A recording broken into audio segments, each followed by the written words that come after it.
You know that feeling, right? You're stuck in traffic, just fuming. Or you get into some silly, pointless argument that completely sours your whole day. Well, what if the real problem isn't the traffic or the argument, but how we're actually seeing them? Today we're going to dive into an ancient idea that offers a really simple but honestly a powerful way to change how you react to, well, pretty much everything. So, let's just start with this question that I think we can all relate to. Why do we get so worked up over the little things? You know, that sudden flash of irritation that just seems to come out of nowhere and can totally hijack our mood. I mean, this quote just absolutely nails it, doesn't it? That feeling of creating anger out of thin air. You look back, maybe just 5 minutes later, and you're thinking, what was I even mad about? The reason feels completely flimsy, but the emotion? Oh, that felt incredibly real in the moment. Okay, so let's dig into this idea of anger from nothing. It turns out this feeling isn't as random as it seems. It actually comes from a really basic misunderstanding of how reality works, one that kind of sets the stage for all our frustration. So the root of the problem, from this Buddhist perspective, is this thing called frustration, or in the original language, fan-nao. You can think of it as this knot of suffering we tie ourselves into. And we do it by treating temporary things, like an insult or a traffic jam, as if they're these solid, permanent, real objects. We give them a weight and a reality that, they just don't have.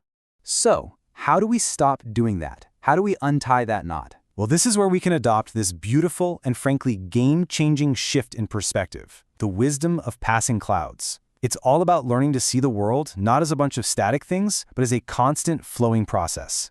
The whole idea captured in this incredible 4-character phrase, 过眼云烟, it basically means passing clouds and smoke. The imagery is just so powerful, right? Things are transient. They just drift past our vision like a cloud or a puff of smoke.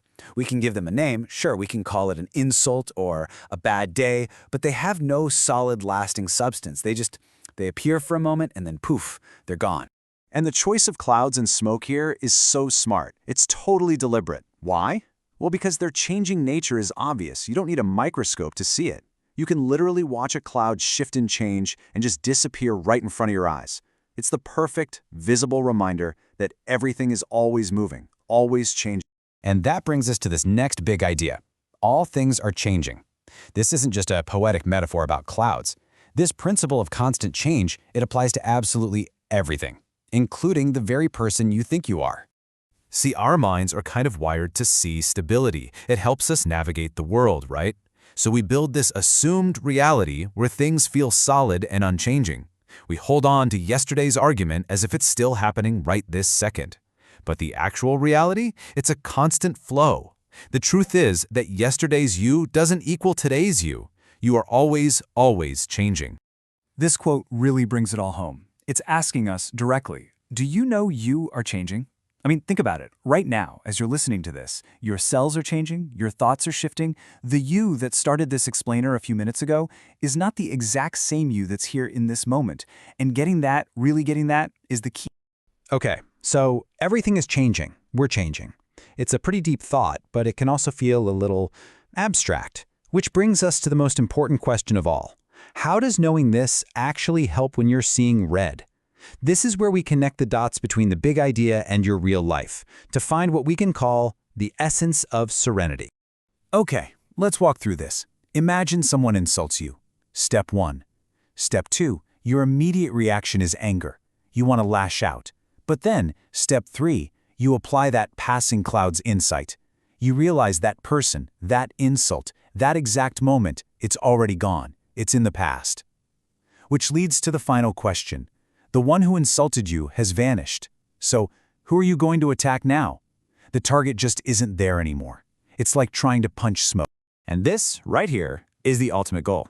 To realize that your core self, your pure awareness, is basically like a movie screen.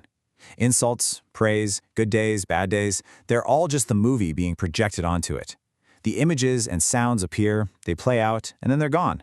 But through it all, the screen itself, it remains clear, stable, and totally untouched. Now, I know what you might be thinking. This all sounds a little lofty, maybe like some unattainable, super zen state of mind. But the key here isn't about becoming perfect overnight. It's just about practice. And as this last section suggests, being a sage isn't nearly as hard as it sounds. And the final piece of advice is just beautifully simple. When you have a quiet moment, just practice. Just remind yourself that everything is in flux. When you feel that frustration bubbling up, try to see it as just a passing cloud. And the more you practice, the more accessible that state of calm becomes. It's a skill, not a miracle. So we're going to end with this. The next time you feel that flash of anger, that irritation, you have a choice. You can see the situation as this solid, permanent wall that you have to punch and fight against. Or you can see it for what it truly is, a fleeting cloud, already changing, already drifting by. The choice is yours.